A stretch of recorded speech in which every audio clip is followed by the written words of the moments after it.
Ah, on est mercredi. On est mercredi, quelques dessins du canard enchaîné, figure imposée. Vous savez qu'il y a un petit problème entre Macron et l'armée. Semblerait. 850 millions, c'est la somme dont sera amputé le budget, d'où ce dessin qui met en scène Villiers donc, et Macron. Alors, Villiers a dit qu'il n'était pas content, il l'a dit en termes fleurés. Je n'ai pas envie de me faire avoir, il a dit 12 dessins. Voilà, je vous laisse le lire, le découvrir tout seul et en silence. L'avenir du PS. Alors, après la raclée électorale, l'argent public, il y en a moins, forcément, d'où ce dessin, toujours de Lefred Touron. Nous ne pouvons pas changer de nom, nous n'avons pas les moyens d'imprimer un nouveau papier à lettres.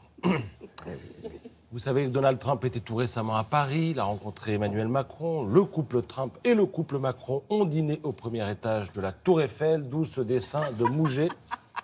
Très belle tour, dit le président américain, mais je me demande pourquoi vous avez laissé l'échafaudage.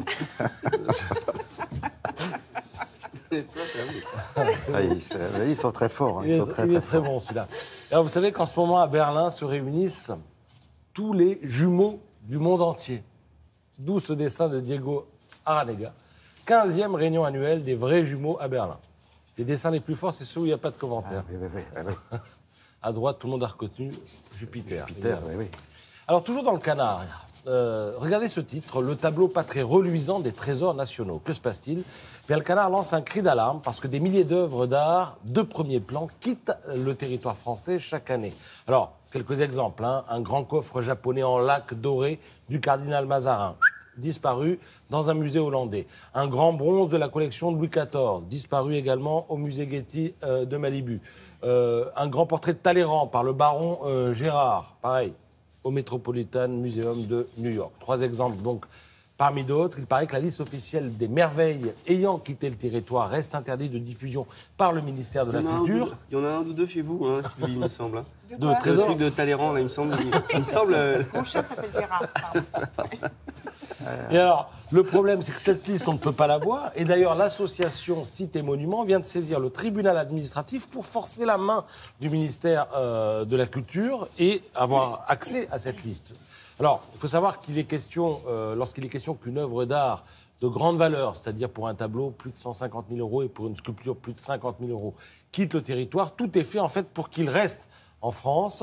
Il y a une loi qui date de 2000 et qui interdit pour 30 mois la sortie du territoire d'une œuvre ayant de la valeur. Et ce délai doit donner normalement le temps au musée de négocier l'achat en faisant baisser les prix ou alors de rassembler les fonds.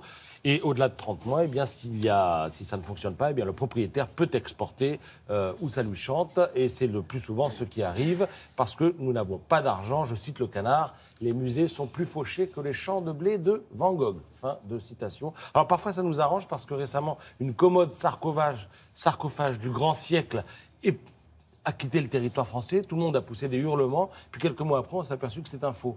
Donc là, on ne veut même pas qu'elle revienne. Gardez-la. Bien fait pour eux. Tout ça est à lire dans le canard.